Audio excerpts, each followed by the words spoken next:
기도한다는 것은 참 신비한 일인 것 같습니다. 신기한 일입니다. 우리는 하나님의 뜻, 하나님의 계획, 하나님의 주권 이것을 믿지 않습니까? 하나님의 계획입니다. 그리고 온 세상은 하나님의 계획대로 다 이루어질 겁니다. 근데 하나님의 그 뜻과 계획이 있다면 사실 우리의 기도라는 게 별 의미가 없습니다. 우리가 기도해봐야 하나님의 뜻대로 하실 것인데 우리가 기도한다는 게 대체 무슨 의미가 있겠습니까? 하나님의 주권과 뜻과 계획이 있다면 말이죠. 우리가 아무리 기도를 열심히 한다고 해도 하나님께 도움이 될 수 있을까요? 도움이 되지를 않습니다. 오히려 우리의 부패한 생각과 또 짧은 생각과 계획들은 오히려 하나님의 일하심을 가로막고 방해할 뿐인 것이죠. 그런데도 하나님께서는 기도하라고 그러십니다. 기도하면 너희의 소원대로 너희의 원하는 대로 이루어질 것이다. 그리고 내가 너희에게 그 기도를 응답해 줄 것이다. 약속을 해 주신 것이죠. 사실 이게 말이 안 되는 거거든요. 하나님의 주권과 계획이 있는데 우리가 기도한다 하는 것은 말이죠.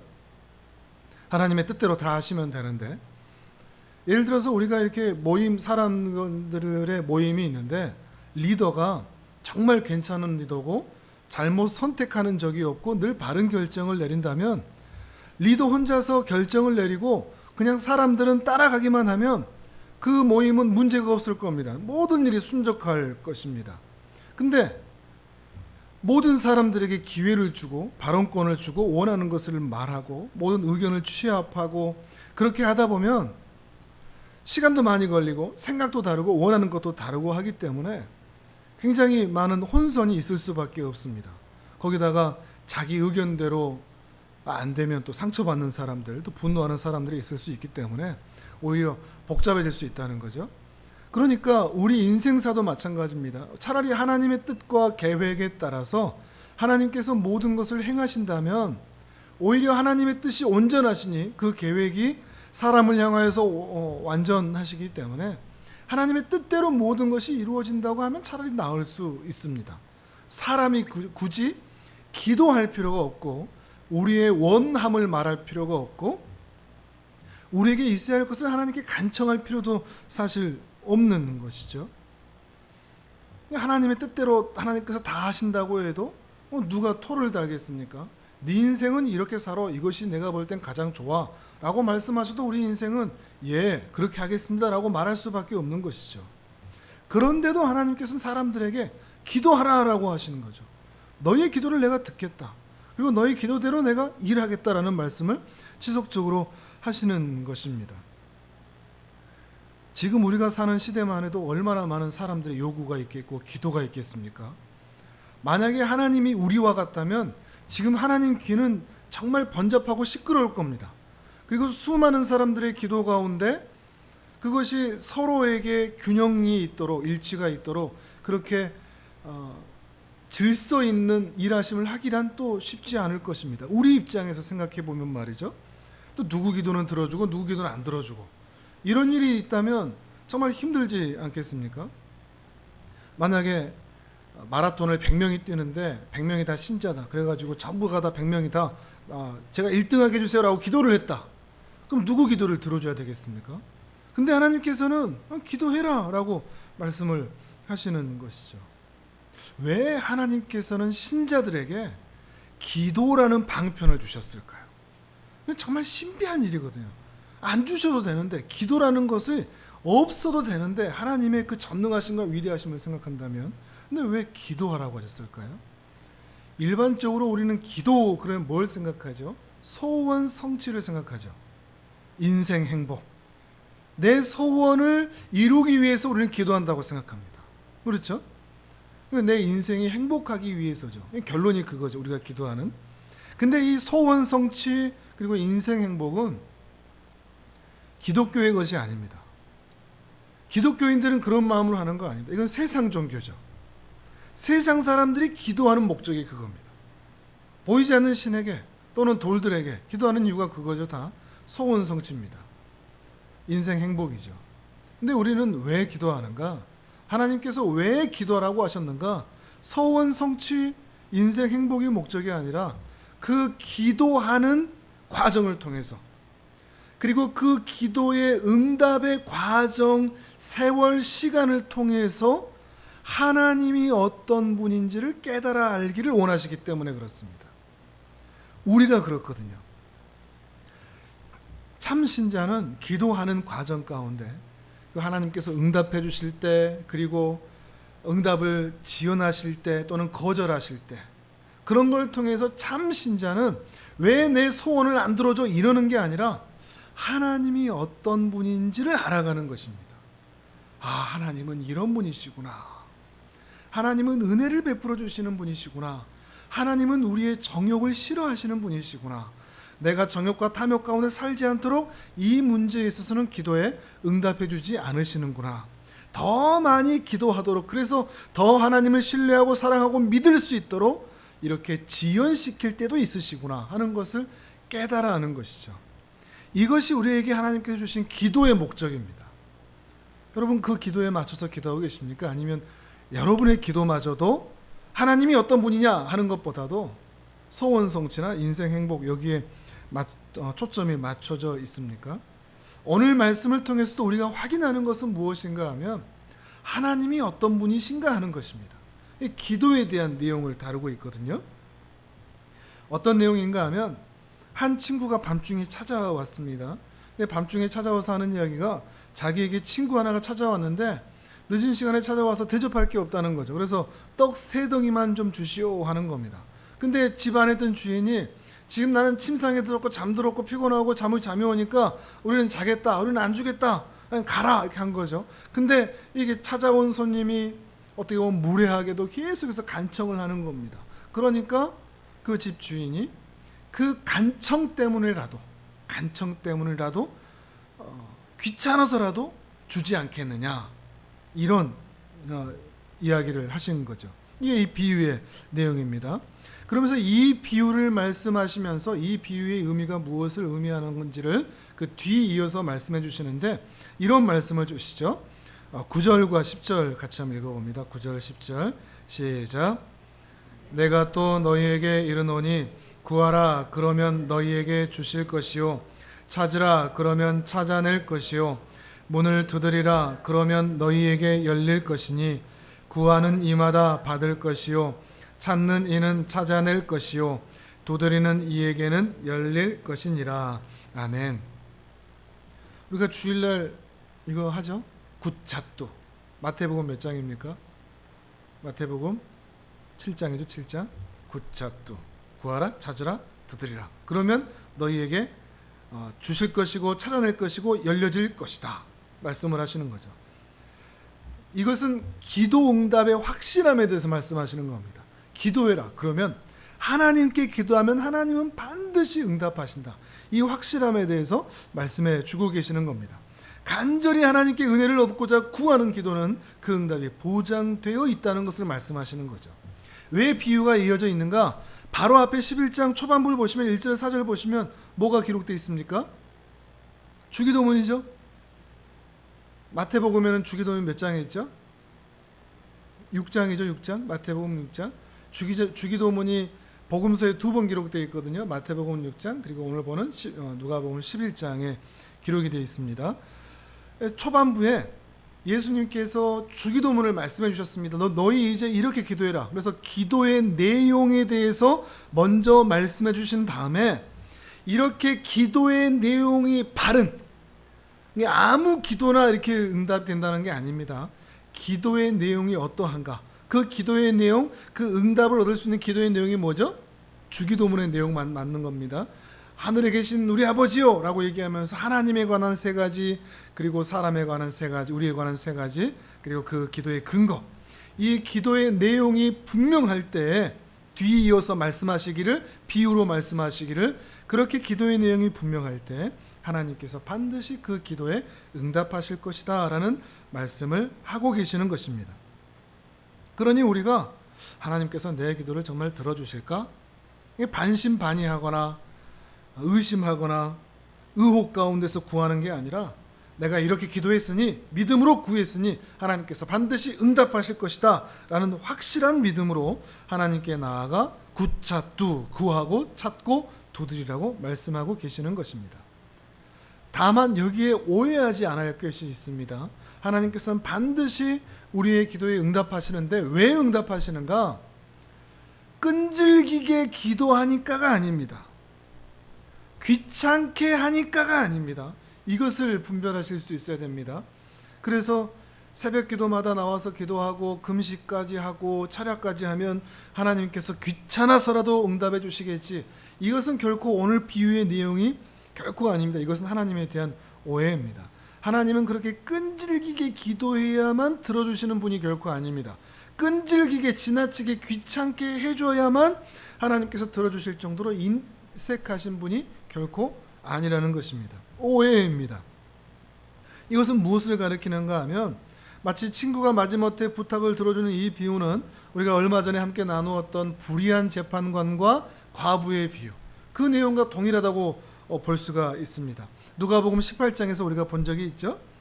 하나님조차 두려워하지 않는 이 불의한 재판관이 있었는데 억울한 일을 당했던 과부가 계속해서 간청을 하면 불의한 재판관이라도 그 과부의 간청을 들어줬는데, 불의한 재판관도 그렇게 그 간청에 들어주는데 의로우신 하나님이야 너희의 기도, 신자의 기도에 응답하지 않으시겠느냐, 이 말씀을 하고 계시는 것이죠. 세상에 불의한 사람도 그 청을 들어주는데 의로우신 하나님은 신자의 억울한 이야기를 반드시 들어주신다. 그러니 기도하라 하는 것을 말씀하고 계시는 거죠. 하나님은 선하시기 때문이라는 이야기입니다. 그러니까 간청해야 들어준다, 때를 써야 들어준다가 아니라 하나님은 악한 인생들과는 대비되는, 귀찮게 찾아와야만 그렇게 떡 세 덩이를 내어주었던 사람과는 비교가 되지 않는 선하신 하나님이시니, 그 선하신 하나님께서는 신자가 기도할 때 반드시 응답하신다라는 것, 사실을 예수님께서 알려주신 것입니다. 그러니 신자가 부르짖는 기도에 하나님께서 응답하신 이유, 그것은 사람의 노력, 포기하지 않는, 지치지 않는 열심, 집요함, 이런 것이 결코 아니라 우리의 기도를 들으시는 이가 선하시다, 긍휼이 많으시다, 이것을 믿기 때문에 주께 기도하는 것입니다. 이것이 우리 마음에 있어야 됩니다. 내가 기도할 때, 여러분의 소원을 가지고 기도할 때 하나님은 선하신 분이야, 그러니까 내가 하는 이 기도에 하나님께서는 반드시 응답하실 것이고, 혹 내가 원하는 대로 되지 않을지라도 하나님의 선하신 대로 역사하실 것이야 라는 믿음으로 기도하는 것이죠. 우리의 열심, 비나이다 이게 결코 아니라는 것입니다. 세상 종교와 기독교의 분명한 차이점이 있는 것이죠.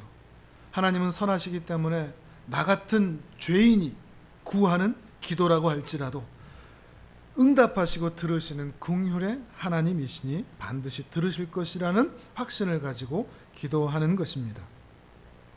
그 확신이 있기 때문에, 내 기도를 들으실 것이라는 확신이 있기 때문에 지금 응답이 되지 않아도, 지금 좀 지연되는 것 같아도 하나님께서 그 선하심으로 반드시 일하실 때가 올 것이라는 것을 믿고 지금 응답되지 않은 것 때문에 실망하지 않을 수가 있습니다. 왜 이거 안 들어주시지? 왜 이렇게 안 해주시지? 이렇게 실망하지 않을 수 있는 이유, 하나님은 선하시다는 것을 분명히 믿고 간구하기 때문인 것이죠. 또한 하나님은 선하실 뿐만 아니라 반드시 신자의 기도가 응답되는 중요한 또 다른 이유를 11절에서 이야기를 합니다. 우리 11절과 12절을 또 같이 읽어봅니다. 시작. 너희 중에 아버지 된 자로서 누가 아들이 생선을 달라 하는데 생선 대신에 뱀을 주며 알을 달라 하는데 전갈을 주겠느냐. 아멘. 이 예시를 들면서 하나님이 누구와 같다는 것을 말씀하시고자 하실까요? 아버지시다 하는 거죠. 앞서 말씀드렸던 선하시다, 긍휼이 많으시다, 그리고 아버지시다, 이 두 가지, 신자의 기도가 응답되는 이유가 뭐라고요? 선하신 아버지이시기 때문에 그러죠. 우리의 열심 때문에 절대 아니라는 거죠. 집요함 때문에, 꾸준함 때문에 결코 그것이 아니라는 것입니다. 하나님은 선하시다, 하나님은 내 아버지시다, 이것 때문에 우리의 기도에 응답이 있을 것이라는 것을 우리는 분명히 신뢰할 수가 있는 것입니다. 참 신비하죠. 하나님이 우리 아버지다. 그 신이 어떻게 우리에게 아버지가 되시는가? 예수 그리스도로 말미암아 또 예수 그리스도 안에서 우리를 아버지와 아들의 관계, 그 특별한 영적인 관계로 묶어주신 이 관계로 인하여서 우리의 기도가 응답될 수 있다는 것을 신뢰할 수 있다는 거죠. 그러니까 주기도문 할 때 제일 먼저 어떻게 시작합니까? 하늘에 계신 우리 아버지요, 이렇게 기도하는 거죠. 그 마음으로 우리는 하나님께 기도하는 것입니다. 이러한 믿음으로 주 앞에 나아가 기도할 때 하나님께서 신자의 기도에 응답해 주시는 것입니다. 또한 아버지이시기 때문에 승낙도 하지만 뭐도 할까요? 거절도 하죠. 생선을 달라고 하는데 뱀을 줄 부모가 없죠. 마찬가지로 뱀을 달라고 그러면 뱀을 주겠습니까? 자식이 뱀 달라고 그러면 이 뱀 가지고 물려 죽을 수 있는데 뱀 주겠습니까? 당연히 안 주죠. 부모라면 주지 않습니다. 그렇기 때문에 하나님께서는 우리가 여러 가지를 주께 요청하고 요구를 하는데 이것이 내가 요청한 그것이 하나님께서 그 선하심으로 보셨을 때 나를 해하게 하는 것이라면, 내가 그것을 취하지 않는 것이 하나님 앞에서 더 온전한 것이라면 하나님께서는 결단코 주시지 않는다는 것입니다. 그것 때문에 그 자녀가 죽는다면 아버지가 어떻게 주시겠느냐 하는 것이죠. 그러니 하나님께서는 반드시 응답하시지만 때로는 우리를 위해서, 그 아들 신자를 위해서 결코 주시지 않을 때도 있다는 것을 우리가 신뢰하는 것입니다. 그러니 그것이 내게 이루어지지 않았다 하는 것은 그게 내게 있지 않은 것이 내 인생에 오히려 유익하기 때문이라는 것을 우리는 오히려 믿음으로 확인할 수가 있는 것입니다. 그래야 하면서 예수님께서 우리가 정말로 구해야 할 것이 무엇인지를 결론처럼 말씀하십니다. 근데 그게 또 매우 의외입니다. 신자가 제일 구해야 할 건 뭘까요? 기도할 때마다 가장 구해야 할 것. 13절을 같이 한번 읽어봅니다. 13절 시작. 너희가 악할지라도 좋은 것을 자식에게 줄 알거든 하물며 너희 하늘 아버지께서 구하는 자에게 성령을 주시지 않겠느냐 하시니라. 아멘. 가장 좋은 것을 부모가 자식에게 주려고 하듯 하나님께서는 가장 좋은 것을 주려고 하는데 그게 뭐라고요?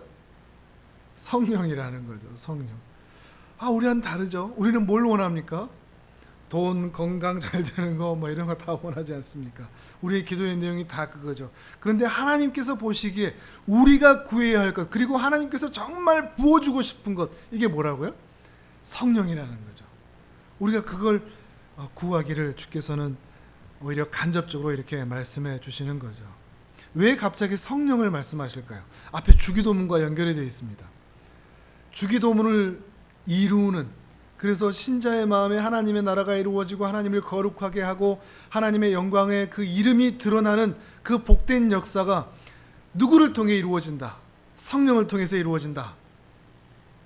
일용할 양식이 우리에게 채워지고 우리가 용서하고 우리 시험을 건진받는 그 복된 은혜가 누구를 통해서 이루어진다?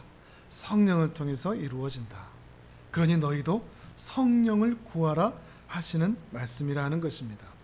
성령님께서 우리 안에 복된 하나님의 나라를 이루실 것이기 때문에 그렇습니다. 성령님께서 우리 안에 세상의 정욕과 탐욕과 욕심에 의하여서 끌려가는 우리의 심령들을 지켜 보호해 주실 것이니 우리로 하여금 더욱 성령을 구하고 성령 안에서 살 것을 요청하시는 것입니다. 우리가 가장 구해야 할 복된 은혜, 그것은 성령입니다. 하나님이죠. 하나님 내 안에 좌정해 주세요. 그래서 제가 가야 할 곳을 가게 하시고 있어야 할 곳에 있게 하시고 바른 선택을 하게 하시고 바른 삶을 살 수 있도록 도와주세요. 세상에서 잘 되는 것보다 하나님 나라에서 잘 되는 인생 되게 해주세요. 이 땅에서 길어봐야 100년, 이 땅에서 잘 되는 것보다 저 하늘에서 영원히 살 그 복된 은혜를 사모할 수 있도록 주님 내 안에 임해 주셔서 저 하늘을 바라볼 수 있도록, 저 영원한 나라를 바라볼 수 있도록 제 마음에서 충만히 거해 주세요. 그러면서 성령의 충만하심을 간절히 구하는 것입니다. 처음 말씀드렸듯이 신자가 기도한다는 것은 놀라운 특권입니다. 우리한테 그 기도에 동참케 하시고 그 하나님 나라 역사에 우리를 불러주신 것, 특별히 기도를 통해서 하나님과 함께 갈 수 있도록 해주신 것은 놀라운 특권입니다. 근데 우리의 이 기도를 세상 사람처럼 비나이다 비나이다, 나 이것 좀 되고 싶소, 나 이렇게 좀 살고 싶소, 나 이것 좀 주시오라고만 머무르지 않았으면 좋겠습니다. 성령을 구하고 하늘의 은혜를 구하고 그 복된 삶을 살아갈 수 있는 은혜가 우리 안에 있을 수 있도록 기도의 입술을 열어 하늘의 거룩한 것을 구할 수 있기를 원합니다. 또한 우리가 주일에 말씀을 나누면서 마지막으로 말씀드렸던 것처럼 우리 자신을 위하여 기도하고 우리의 가정을 위하여 기도하고 우리 교회를 위하여 기도하고 우리 형제들을 위해서 기도할 때, 우리 성도들을 위해서 기도할 때 각 사람마다 복된 이 은혜가 임할 수 있도록 기도하는 것, 그것이 우리 신자가 가진 놀라운 특권이며 또한 책임이고 의무라는 것을 기억하며 남은 평생 하나님의 나라와 영광을 위해서 끊임없이 기도하는, 그리고 그 기도가 수없이 응답되는 복된 은혜가 있기를 주님의 이름으로 축복합니다. 아멘.